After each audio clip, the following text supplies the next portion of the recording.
Yeah. I'm gonna buy that one and that one. All of it. I need it all. Do you want it though? Where do I begin? So that is the question. Where do I begin? So this is part 3 of a series that we're doing on education equity. You know, we often ask ourselves these questions as it relates to why are urban students so much further behind than suburban or rural students?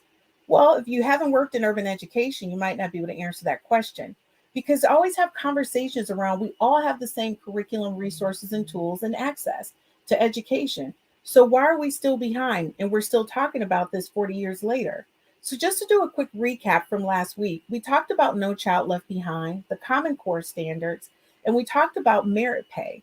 And then we also talked about the impact of how those things were the initial concept of it was great, but if you don't put money behind it and the measurements and initiatives are not measured the same across all school districts, what impact is it truly making other than holding educators responsible for another thing that may be unobtainable, not understanding what aspect or perspective are they coming from? When you talk about education, there are things that impact urban education that does not impact suburban or rural. So we're going to talk about this tonight. But of course, you know, my co-host Shannon Smith. What's going on in New York, Shannon?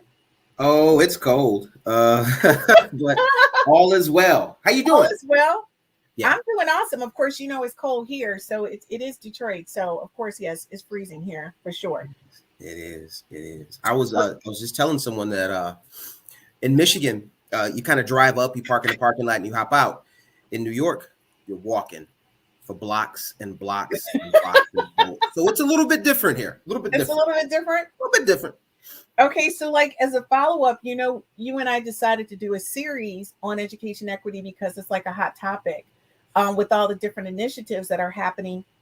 But not only that, because we went to virtual, and a lot of teachers and educators, the school leaders are very concerned, as well as parents, how we're going to measure up over the past 2 years because of all of these different changes, right? So I've had several school districts that I work with, and I work with 12 school districts across the United States. One of the school districts I work with decided one day, teachers came in, they told them this is your last day of on-site education. Tomorrow we're virtual. So it's kind of shifting that quickly. And I think because of the test levels that's going up with our new variant of COVID, right? And some other circumstances. So last week we talked about No Child Left Behind, the Common Core, merit pay. That was kind of like a hot topic, right? We were having some really It informed was. conversation It was a there. conversation. Yes, it was. I mean, I thought it was, and Mr. Alexander was right on point. We got a lot of positive feedback. So this week, we had so many teachers that had questions as it relates to curriculum and instruction and resources. And I thought it would be a great conversation to have. So the first guest I'm going to introduce, his name is Kevin Clark. I've known Kevin since I started my career in education here in Detroit, Michigan. We started working together. He was a department head in mathematics at Redford High School. And he has since worked as a school teacher, he's worked as an administrator, and now he's on the flip side of it, supplying resources and tools to teachers to use in their classroom. So let me introduce Kevin Clark. So, Kevin, how are you? Thanks for joining us here at the Education Roundtable. Hey, I'm doing great. Thanks for having me.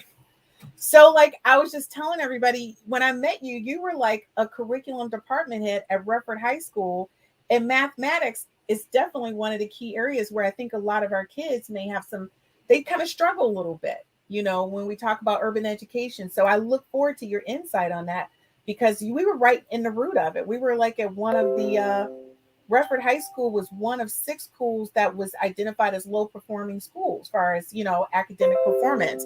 So I'm looking forward to your conversation, your comments about the curriculum instruction, what goes on in the classroom. So let me tell you, Dr. Finney is no stranger to the podcast, guys. You know, she is back again. She got high ratings before. I don't know how many shout outs. I think all her friends tuned in. It was like shouting out, watching the podcast afterwards, like, go Dr. Finney, go Kelly Cal. But I'm going to say you are awesome. It really takes a lot to understand the difference between urban and suburban and rural education. And I think between the four of us, we've all worked in each one of those areas.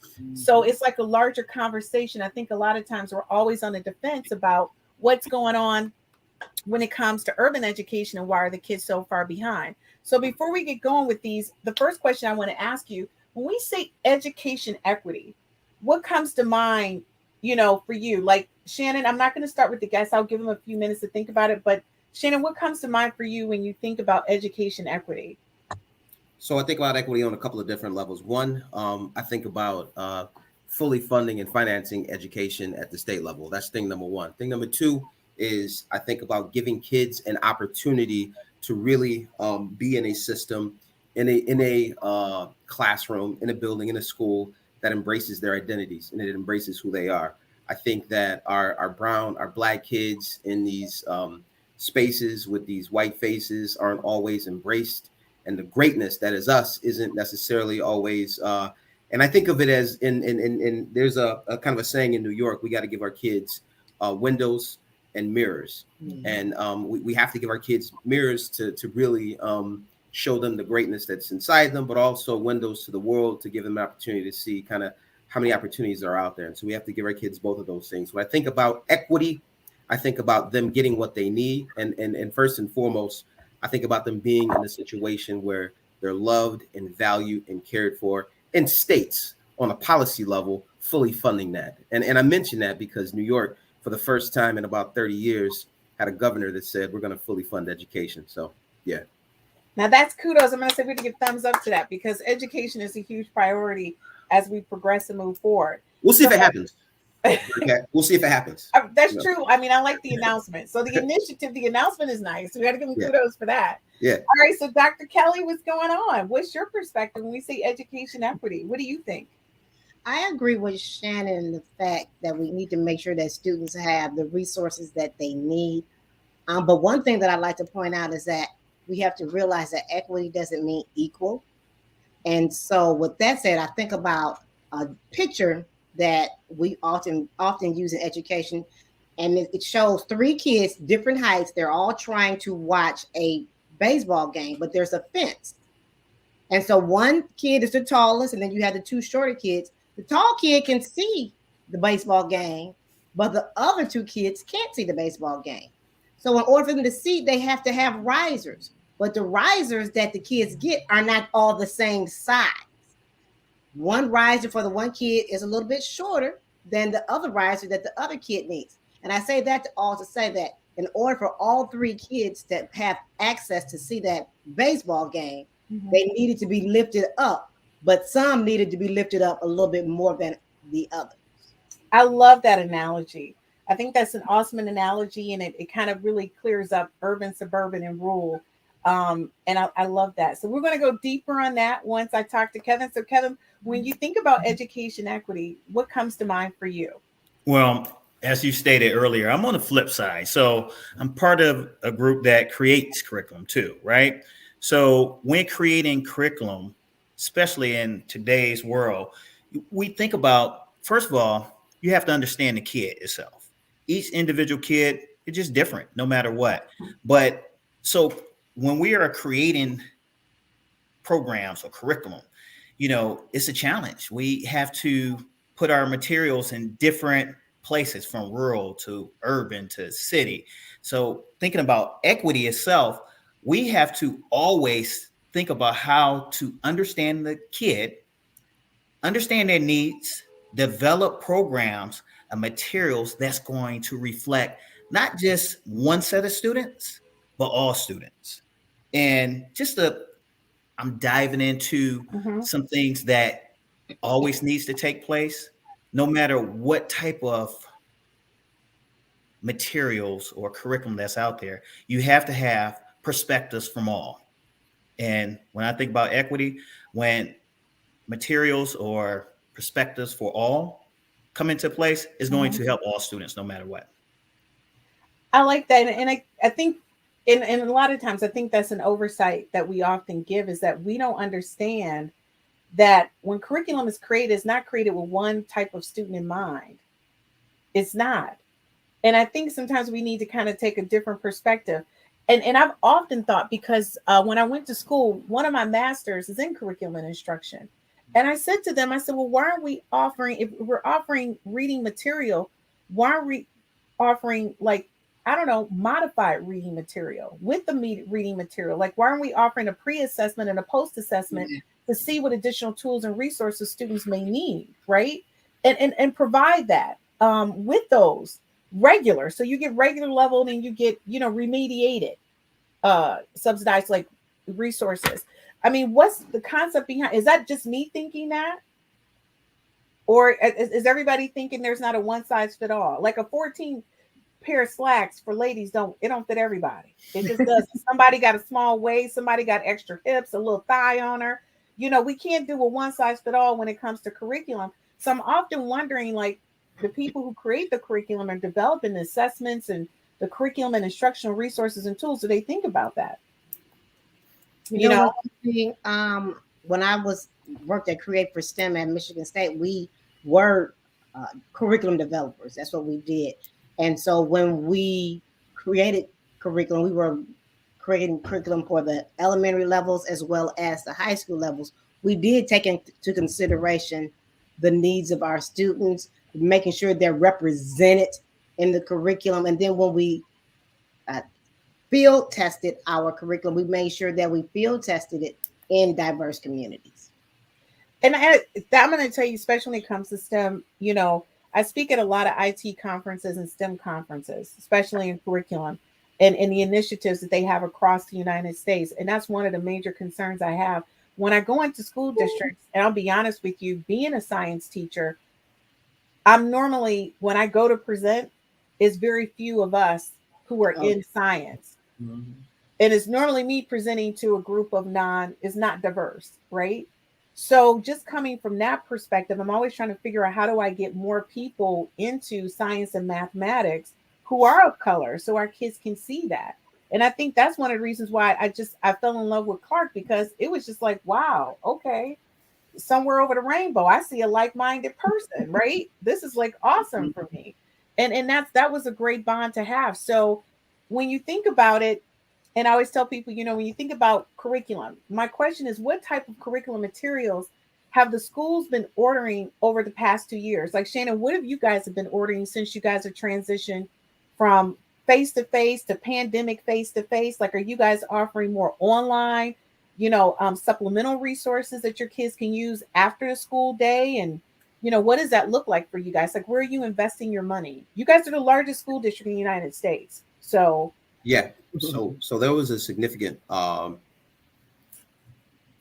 expenditure on technology. It was about I want to say 500,000 iPads with connectivity and all of the apps to get kids connected.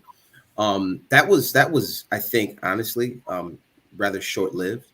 And right now, what I'm seeing, because all students, there's no online or remote option in New York.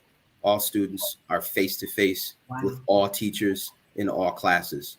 So the focus has been on a culturally responsive materials that see and value the backgrounds, views, and needs of, as Kevin said, all students. And 70% of our students are Black and brown.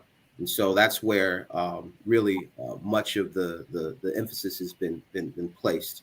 And really looking at those practices that historically have marginalized students in those scenarios. And I think New York is doing a really good job of that work.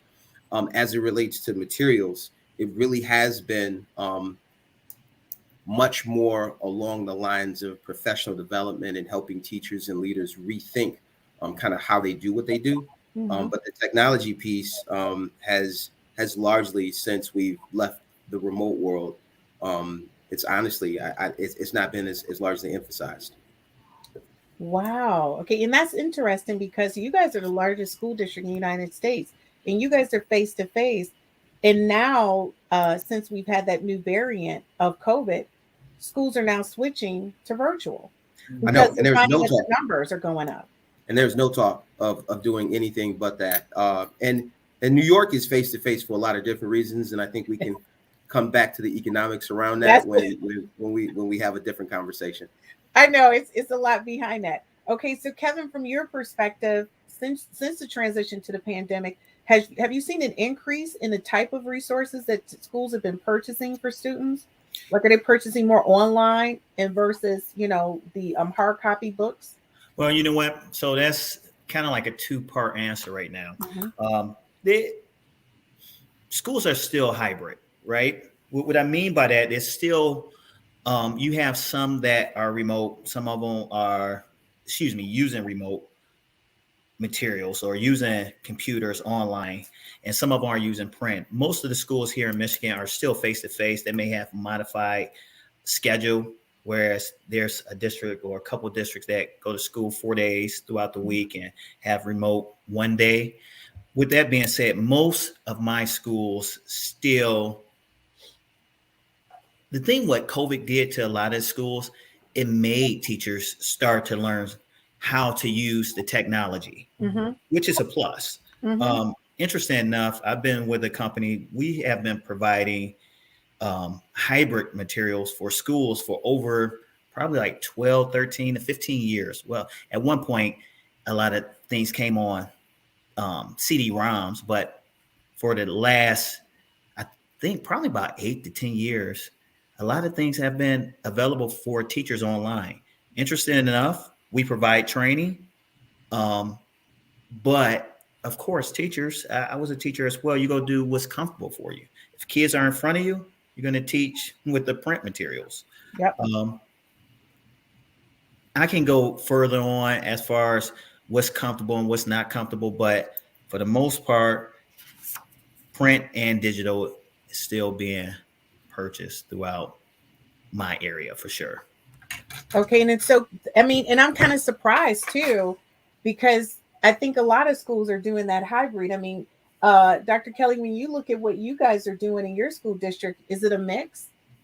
Yeah, it's still it's a mix in some schools. Like some schools have the autonomy to choose whether they are hybrid. And so the school that my granddaughter attends, they're hybrid where she attends schools face to face on certain days of the week. And then the other days of the week, she's at home attending school. Okay. But Wow. that has been a challenge for teachers because having to accommodate both face to in person and students that are virtually in your attending your class has been a challenge for teachers. And I guess, and I will agree with you. I think most of the training that I've done over the past 2 years has been that. Is them joining me virtually, right? So I can show them how to do it. And then schools flying me out so I can show them how to do the split. Like I'm actually team teaching in classrooms to show teachers how to do it. And it's so funny because a couple of the schools reached out to me here and they said, hey, can you become a vendor? We need you to come and work with our teachers. And I said, what's going on? I said, you guys are still having problems? They're like, yeah, we're still having problems because teachers are forgetting. Honestly, it's like one or the other. Either you're focused on the kids online and forget the kids in the classroom, or you're focused on the kids in the classroom and the kids online are getting shafted. But it's like they don't know how to split their attention. I said, one of the things is the way your classroom is set up. The setup for your classroom has to be where you have a large screen television or a monitor up where you can see the kids who are at home, right? So they feel a part of it. But the thing is, those kids, that should be behind you, not in front of you. So when you look back to talk to your kids, you're looking at the 15 in class and also the 15 at home, right, and they're on a screen, right? And so that's what I've been going to schools, and they said, well, Christine, we need you to come in and help us with our classroom setup. And then I have school districts, I kid you not, the teacher is in the classroom and all the kids are at home, because teachers are like, all of my materials are in my classroom. I could teach better if I was in my classroom with all my materials, but the kids are still virtual, right? But with one thing, any kid that has a special need or a parent has requested, those students can come to the school, but it's no more than 5 kids. They have up to 5 to 6 slots that they fill. And I thought that was really amazing. But still, right now, I agree. That's the biggest issue. I get a lot of calls about that. Teachers are still having a problem with that. But in your case, Shannon, you guys are face to face. So you guys are not, even if a kid has to go out for COVID, you guys are not providing any type of distance learning. So there are very few opportunities for remote instruction, and there are a couple of exceptions. Most of them are dealing with medical challenges, but ultimately the focus is on face to face. I want to go back to Kelly's example Mm-hmm. because the fence and the tall kid and the short kid and the boxes and um, that the fence is the problem. It's not the boxes, right? And so I think as we talk about equity, I think that fence really represents a system of oppression that prevents everyone from getting what they need. We gotta remove the fence, and this is where I look at education as liberation as well, and as a means of freeing people's minds and creating opportunities where they didn't exist before. I guess my question is, what is the fence? What is the fence? That and the fence can be so many different variables, right? It absolutely is. But okay, but the question is, it goes beyond that. Who has made the fence? Who has really said this is the?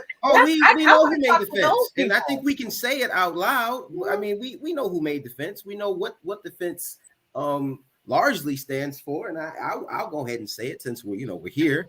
It's it's the white supremacist power structure that has victimized, unfortunately, folks of color for the entire time that they've been in contact with this organization called the United States of America. So, Shannon, if you look at that from that perspective, if they've established what the bar is for what education excellence is across grade levels, and they also the same group of people who create the standardized tests who basically identify whether or not we're learning at grade level, then I'm sorry, then the third grade reading law, the No Child Left Behind, all of that, the Common Core, that's all a part of the same conceptual. Well, look at who's doing the measuring. I mean, look at who's creating the assessments that we're using to determine whether or not our students are where they need to be. Look at the values and the thinking that goes into that. So, yeah, I would absolutely question all of that and then some. And when you talk about those unfunded federal mandates, by the way, Yes. I would say really look at who's in the classroom implementing these things as well. I mean, and what kind of supports they're getting. And it sounds like Kevin, with the work that he's doing, he's not just giving folks products, but there's some real support that goes along with that as well, I would assume. I'm going to tell you firsthand because whatever school district I'm in, I always contact Kevin because I know exactly if I'm redesigning the curriculum, I know he's going to be able to provide me with the resources I need in order to execute that, right? And one of the things that I loved is that they have something for students, and it's called Red Robin, right? Redbird. Redbird. I call it Red Robin all the time. Redbird. I love You're thinking about food, Burkett. I know, like Red Robin. The Redbird is so great because when you think about the third grade reading law, I just thought that was something that really could drive things home for kids and offer it as an additional resource for kids who need it. And I thought it was wonderful. But I'm going to tell you, the school district I brought it into, the minute that I left and took another position, I was constantly on the phone with Kevin and I said, what's going on? He says, they haven't even used it. And I didn't understand that. Well, you guys know as well as I know, sometimes we have districts that will purchase research-based great curriculum, right? They spend hundreds of thousands of dollars. One of the biggest things is getting the teachers PD. That's the biggest thing. When you talk about any type of curriculum, I mean, you guys know, we all taught before. Once you close that classroom door, you're the artist. Classroom is your stage. And no matter what curriculum you have, don't get me wrong, if you have something that's strong, I think about what's out there now, I can be that much greater as an educator in a classroom, right? It's going to make things easier for me. I have access to give kids individualized instruction that much faster than I did when I taught. However, it's the teacher. teachers as a whole, they need that extra support. Where does that support come from? I can imagine just being, when I was a math teacher, a math curriculum coordinator, I was looking for time. Okay, we want to give PD. Well, we got to give PD and teachers, they want to get paid for it too. Mm-hmm. Yeah. We don't have the funding for it, right? Right. So it's like a lot of schools always buy great curriculum, but they never have the time for quality PD. And a lot of times, you just need the support and the funding. I mean, every school district always has X amount of days for professional development, Mm-hmm. but that's where that extra money comes in, or that funding, or that equity, as Shannon stated. The equity is missing. That funding is missing to support those teachers in order to help instruction within the classroom. That's what I see. So Kelly, do you feel the same way, that we're purchasing the curriculum, but teachers aren't really given the time to really learn and integrate that curriculum that's being purchased that may impact? Definitely. That's a day in the life of my job. is training teachers on how to use curriculum, because it's one of those things that it has to be ongoing. It can't be one of those one time around things. Mm-hmm. It's going to take teachers a while to digest it. And I think that has been the historic way that we have given teachers PDs. Oh, you just have a 3-day PD at the beginning of the school year or during the summer months. And then that's before the teachers actually are using the curriculum in the classroom, where through their use, they're finding out, okay, I don't understand this. I don't know how to do this. But by then, all the PD is gone. They've had training, and now it's too late. And then they revert back to their old ways. And that's what I was going to say. That's one of the things I'll tell you that I found out time and time again, going from, a department head to the curriculum coordinator to assistant superintendent. I'm going to tell you that's exactly what I saw. It wasn't enough time to train the teachers so they could adequately integrate this new material, because you've got your playbook. It's like playing football. And I tell people, and I apologize for this analogy, but I love sports. But when you got a playbook that you've been using, it's hard for you to look at integrating a new play in the playbook if you haven't practiced it, right? Because you know this other play, so you like, I'm about to fall to the play I know. And that's the thing, the teachers fall to the play they know. So when we think about how many schools are currently using online curriculum resources, that's the reason why it's a 50-50 split. You have more suburban and rural schools using it than urban. Yeah. And I still have urban school districts right now that are still doing hard copy handouts, literally packets that they print up and give to kids. And I guess for me, I'm looking at, what does that look like in education, that this teacher is teaching, still handing out packets, but the kids are not getting the additional support. Now, one of the things I will share with you on, and Shannon can and kind of expand on this, what New York has done is not only do you have face-to-face, but they've offered like a bucket load of resources that after school, when the school is shut down, it's like you're getting a second teacher, a second tutor, a second whatever you need. And so what I'm going to say, so Shannon, what made you guys really look at what you were offering for those 6 to 7 hours in school, and then you guys extended the day with a bucket load of resources? So and let me say this, and I know we've been hearing learning loss across the board.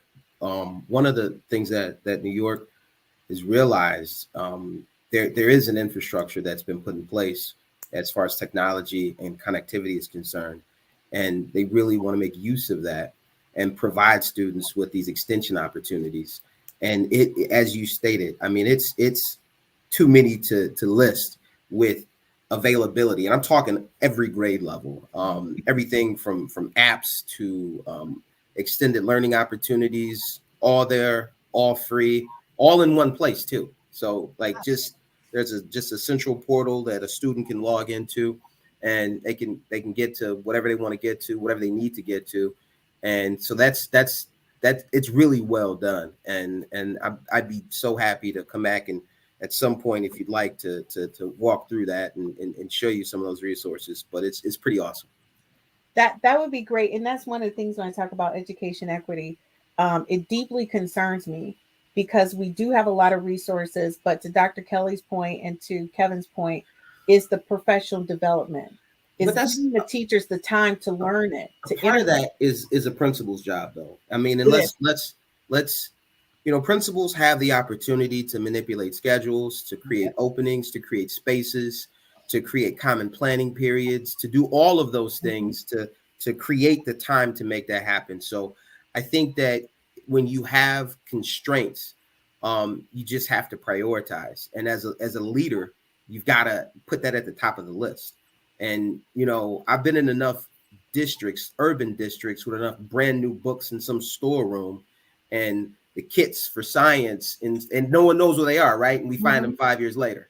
And I think it's as Kevin said, it's almost criminal to spend it is criminal to spend hundreds of thousands of dollars on these materials and not use them, right? So I say that it's not just a teacher thing. It really is a conversation that leaders should be brought into and really think meaningfully around how they really utilize time, which is the resource that we will not get back. Well, it goes to even just hit on what you just said, it's time. I mean, you think about the principals, well, there's another piece. A lot of principals in urban districts, they're dealing with so many other issues. Whereas when it comes to, hey, you know what, let me go and see how my teacher is utilizing whatever curriculum they have. Or as I stated, once you close that door, the teacher is still the main person driving that classroom to excellence, no matter what you have, right?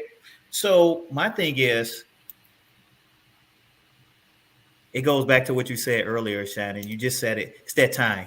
Principals, they don't have time, especially in the urban district. So how do we create that time? How do we help them create that time? That's another big question. I'm going to tell you, teachers are exhausted right now. Trisha said to me, and she's a school teacher right now in an urban school district here in Michigan. And she was literally getting off work, I think, at 5 or 6 o'clock, because after school, they had meetings, they had training, and she was exhausted. And she was just like, I am totally virtual out, Christine. And whatever they just said this afternoon after this long day with these kids, I don't even remember. Right?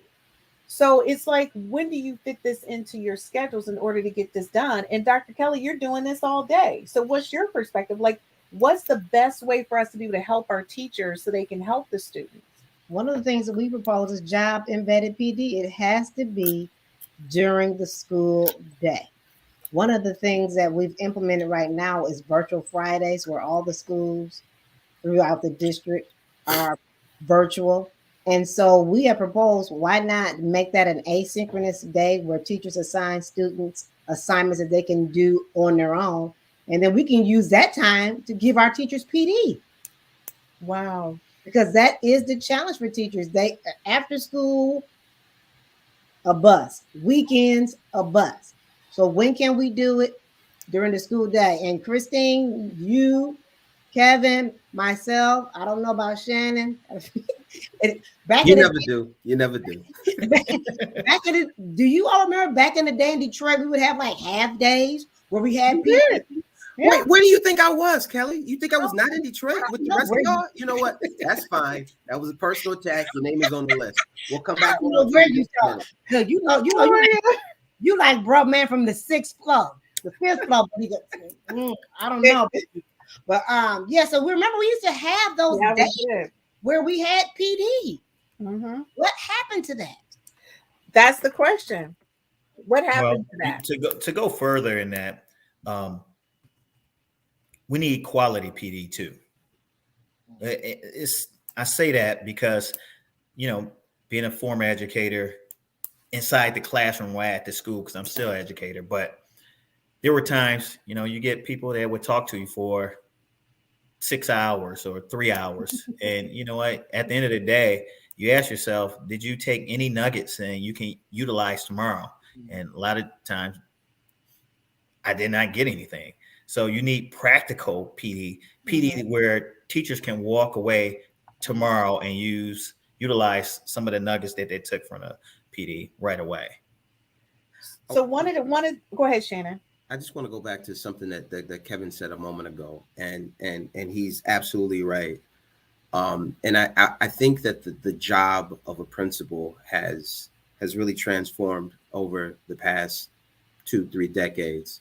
It looks different than it did Yes. in the 1990s, right? And I think honestly, even outside of the pandemic, I mean, and really, I mean that added a whole other layer of Right. responsibility, and just reporting and thoughtfulness, and we're talking about the health and safety of all involved, and you add that to the already expansive list that a principal is responsible for. I couldn't agree with you more. They don't have time, and I think it's really we need to really kind of start to rethink how we organize schools as well, and have one person at the head, kind of in charge of everything. Is that the way to do this, or is there a different way to kind of think about how we organize supporting teachers, making sure kids get the best opportunities possible?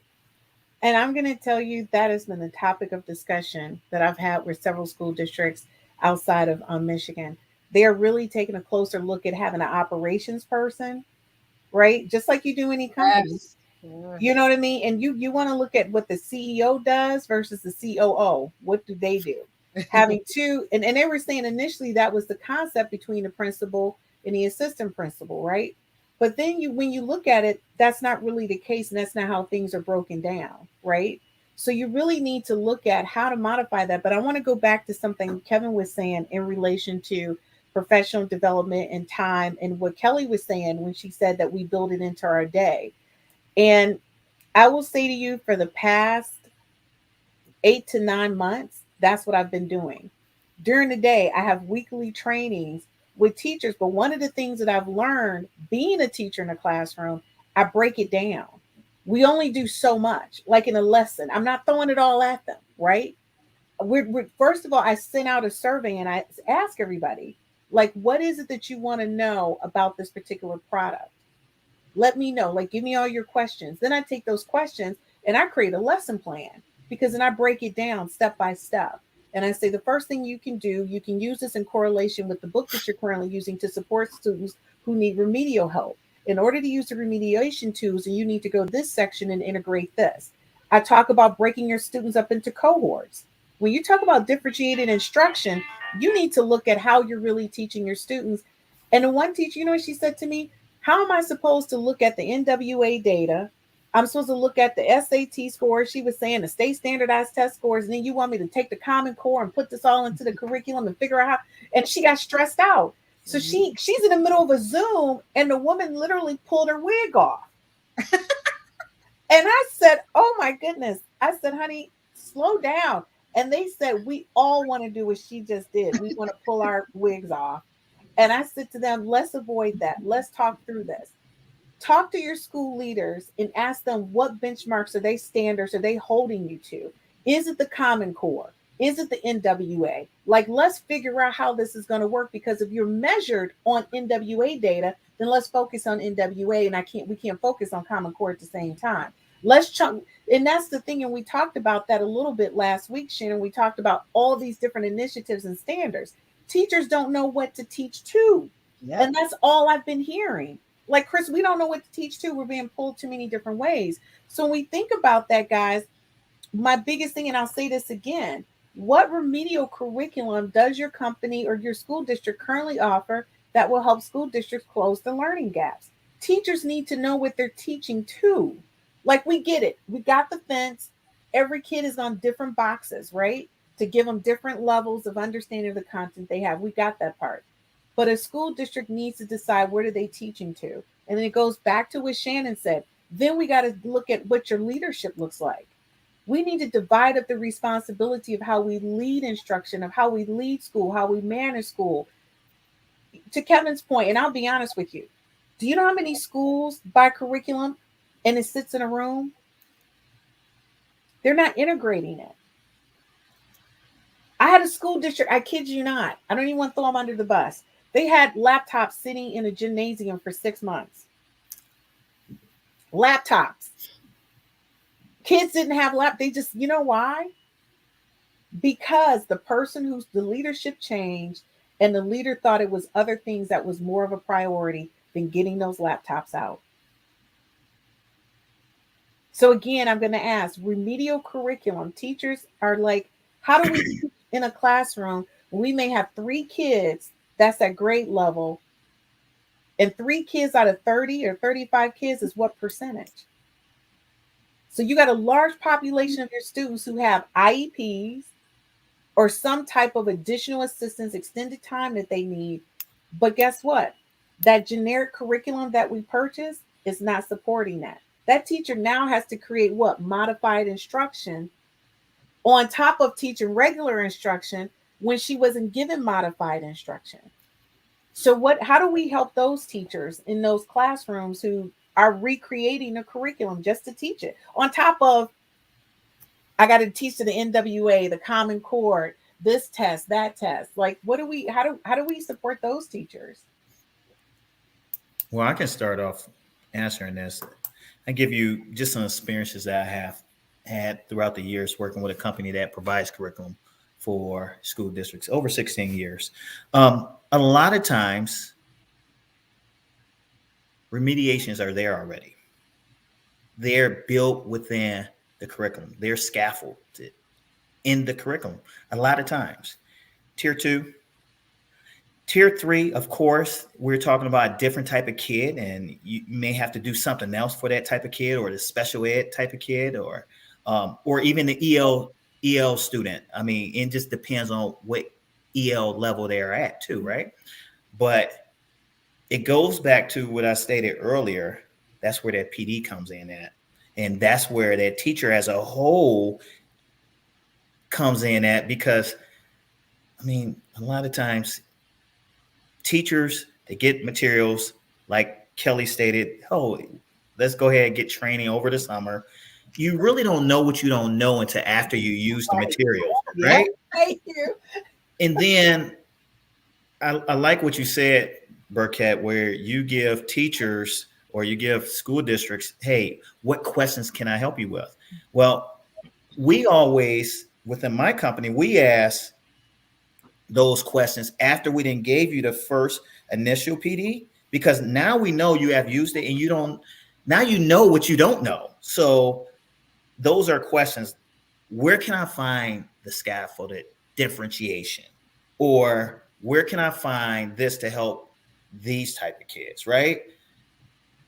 A lot of times it goes back to that PD. Sometimes we never get back to that point where those teachers can ask those questions. Yep, that is so true. Because they get your introduction PD, and like you said, it's over the summer or right in the beginning of the school year. The teacher starts using it, and then they have questions. And to your point, you're correct. A lot of the scaffolding is in the books. And I'm going to tell you right now, I have more teacher edition books and online resources for teachers because I'm the one that's going through and finding that information, because that day-to-day teacher didn't have time. Yeah. And she's freaking out because you've given her like what she calls her new Bible, and she hasn't read her Bible. So she doesn't know what Matthew 3:7 is, right? She doesn't know. So she's all upset about it. So at this point, how do you guys think we can remold or review the concept of teaching content to teachers? Like a little bit, how can I say this? If I could teach on Monday or on Sunday what a teacher's going to teach on Monday, then they would be able to teach it on Monday. You get what I'm saying? Teach on Monday night what they need to teach on Tuesday. Like, we just come together. And I'm going to tell you, I found that there's a lot of after school work groups where teachers are doing that. Teachers are going to other teachers who are experts in the content, the curriculum they purchased, and they're doing study groups at night. Wow. To go further, Burkett, one of the things that I always recommend to school districts is always think about that hybrid teaching model or that flip model, because it gives teachers the opportunity to work with small groups, but you also have students working with one another. But I've been in the curriculum selling game for, like I said, 16 years now, and it's been popular now for the last 4, 5, 6 years, maybe probably even longer. It's the adaptive learning. there's enough curriculum pieces out there. When I say using that hybrid model, well, teachers, go ahead and give the instruction 10, 15 minutes. A lot of times, teachers, you still have some teachers that's still teaching 50 minutes, right? I'm thinking about a high school classroom as opposed to 10, 15, 20 minutes tops. Mm-hmm. Let the kids work for 20 minutes together, whatever it may be. It may be in small Use the groups, classroom maybe model. working together. And then let them go on if they have computers or phones available. Most of the adaptive pieces now, they're agnostic. You can use on whatever device. That's if they're available. But that goes back to what Shannon stated. Well, sometimes the funding is not there. That's so true. And for that, guys, give me 1 second. You know we got to take a commercial break. So you know I hate to break a conversation up because we're getting pretty hot over here, but we do have to take a commercial break. So give us a few seconds and we'll be right back.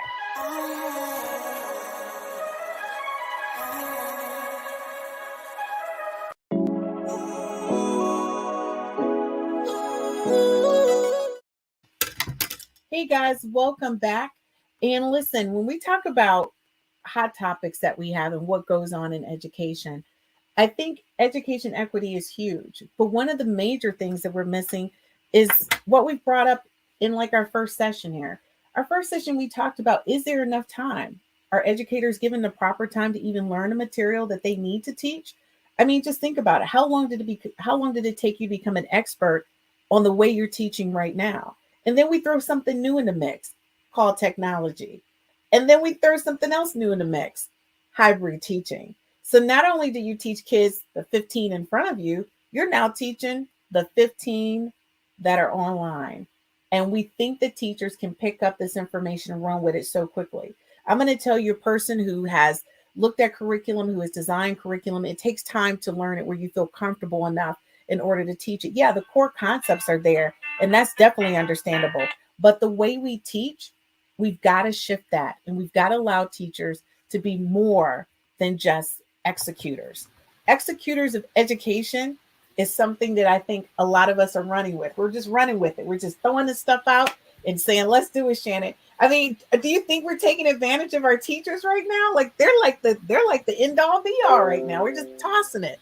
I think it's one of the most important jobs you can have in this country. So I don't know. I think that we're just putting them in there.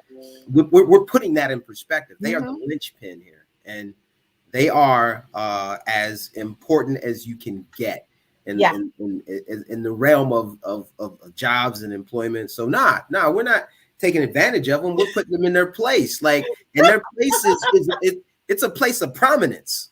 It is a place of prominence, but I feel like we're putting so much pressure on them right now to be so much to so many people. And it's a high stakes job. I mean, we're talking about the quality of life for generations to come that is ultimately attached to the activity that they're engaged in. I'm going to tell you, when we talk about high stakes, I don't know who's investing more, but Kevin Clark, you're doing the most over there. You guys, you're hitting it. You're hitting home runs everywhere across the United States with the way you guys are supporting teachers in the classroom. The hands-on services that you provide in order to make sure that the curriculum they purchase is actually accessible and functional in the school district. So I just want to say thank you. I mean, you went from being a math teacher to a math department head to an administrator to now on the back end supplying the resources and tools for schools of excellence. And I love that. We got Dr. Kelly over here. Dr. Kelly is doing it all, honey. She is trying to get professional development out every day on the hour. I mean, how do you do it? Like, I don't even know what's happening. These teachers are like major executors. It's a hard job for saying. That's all I can say, and it's overwhelming to us because unfortunately it's only so few of us, but thousands of teachers that we have to support. Yeah, and we are offering PDs after school, and teachers aren't showing, so it's a challenge.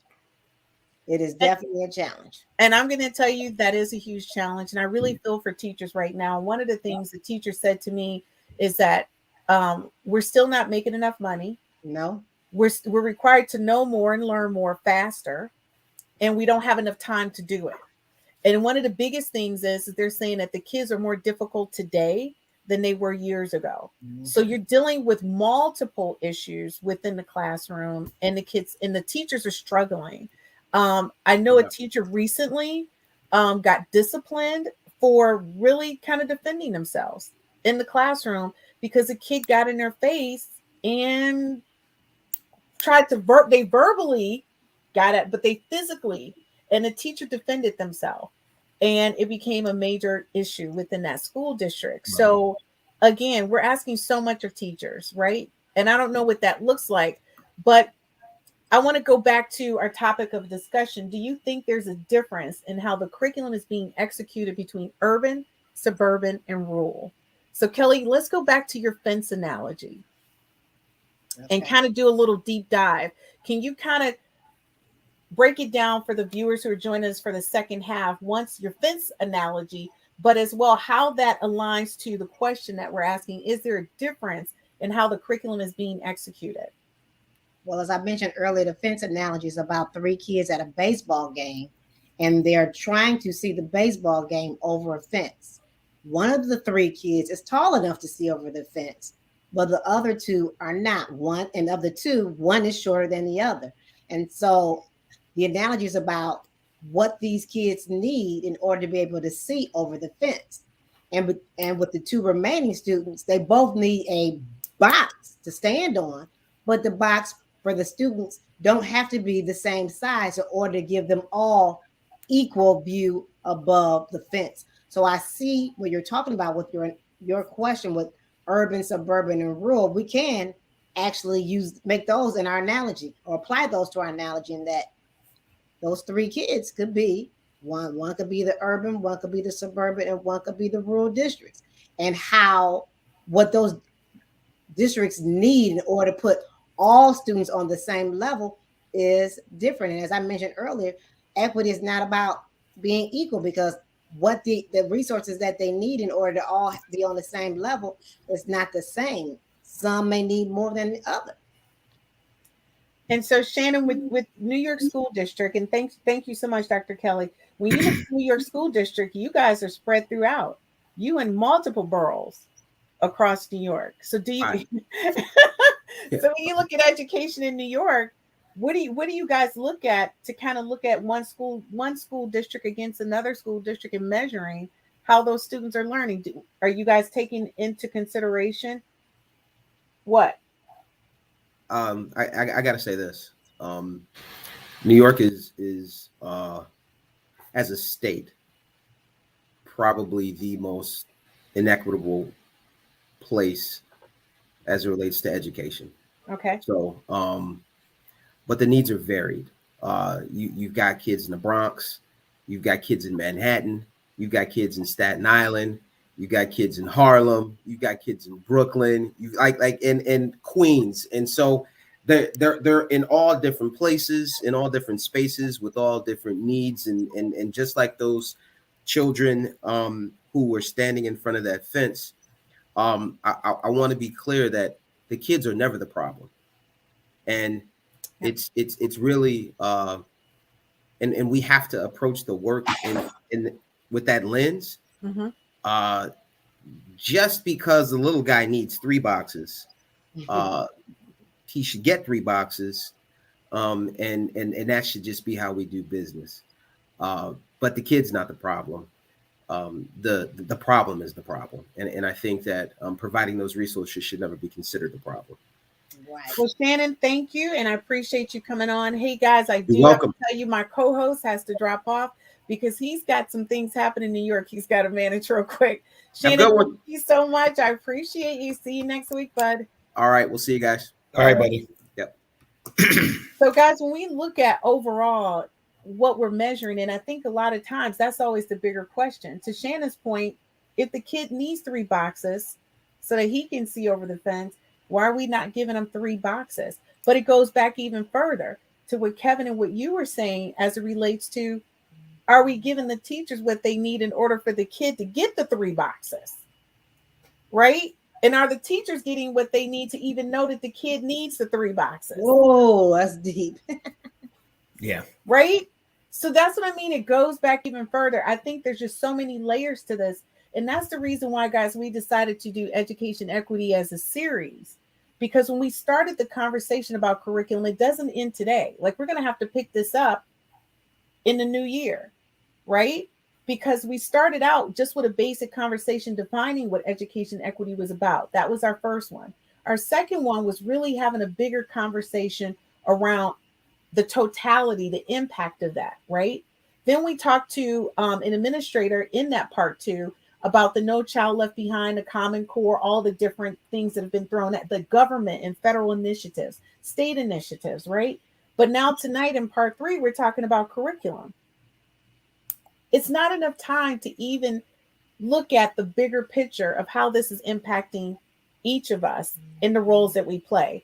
I know for you, Kevin, you get calls, and I've been with you when I'm always cracking up. It's a weekend. Kevin's getting a call about curriculum, materials, what people need. When can you come out for a PD? Can you send us a sample of something? He's working nonstop.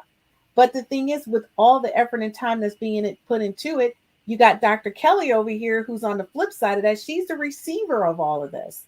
And she's executing it in the schools. And she's saying as loud as she can on her boxes, looking over the fence, we don't have enough time. Where is the time? And the manpower. And the manpower in order to execute this. And I'm going to tell you, and that's the reason why somebody said to me, well, why are you working with that school district as a consultant? That's a large school district. I said, that's the problem. They are a large school district and they need all hands on deck. And so they said, we need to contract your service. If you can do this, because what happened was, Dr. Kelly, a number of teachers said, listen, I'll sign up for Saturday PDs, but you have to do it between this time and this time, right? You work at the school district. You're like, well, I'm not giving up my Saturday to do this. Right. I need time off like you do. So what they did is they contracted me. And I did the Saturday PDs because teachers were like, if I could just not stay late. And if you're telling me I'll stick with this lady for 2 hours on a Saturday morning just to knock this out, right? And guess what happened? They religiously, I have 36 teachers log on a Saturday morning. Wow. They rather do a quick, and I told them we can do 7:30 to 9:30, 8:30, just pick your time. And everybody pick the time and we log in, and guess what we do? We take breaks. I have breakout rooms where math can work with math and English can work with English. I go between the breakout rooms, make sure everybody, because what I did is I split it up like a classroom. Mm-hmm. But that was thinking outside of the box and in school districts allowing that. So if your teachers requested that, would you guys be open to offering a PD that they would have to attend like on a weekend instead of after work, just to give them that break? You know what, Christine? We do that now. And teachers are just reluctant to give up their weekend time. Wow. And especially with the current conditions, these teachers are just overworked, stressed out because it's just the added level of stress of this virtual teaching, this hybrid teaching. It's just another level for teachers. So once they go home, it's deuces. They're not thinking. They're not thinking about coming back. And so, Kevin, what about you? Have you done any weekend or late PDs for school districts? Yeah, more late than weekends. You'll get some school districts from time to time ask for weekend days, but mostly late. But it goes back to what Dr. Finney stated.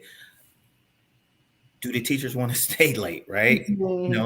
It's kind of like, how much money do you have to pay teachers in order to stay late, or come early? It's a tough. To come early is tough too. To come early, so you ask, when can you get the PD in? Yeah. Mm-hmm.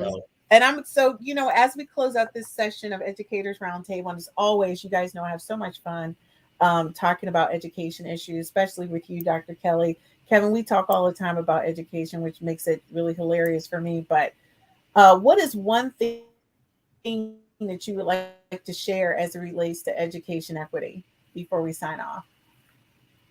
And I'm going to start with you, Kevin. You know what? At the end of the day, it's always going to be a challenge.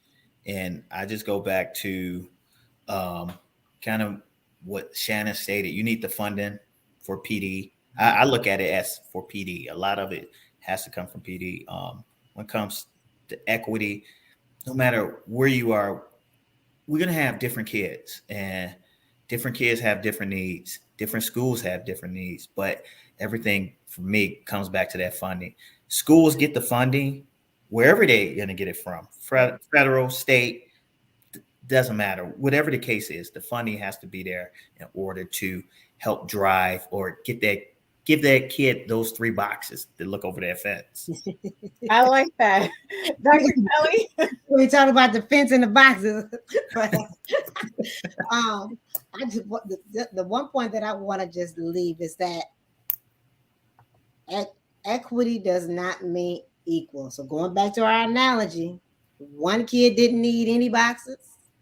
The other kid may have needed 2 boxes, and the other one may have needed 3. But although they all needed different amounts of boxes, they were all at the end at the same level. And so it's just all about getting the kids, the schools, the resources that they need. And that's, to me, that is the elephant in the room. Equity, it boils down to the resources that districts have. I love that. And that resource can be 100 different things. Yes. Teachers, books, yes, a myriad of things. Yes. I love that. And I'm going to say to you guys, you're always welcome back to come to the Education Roundtable.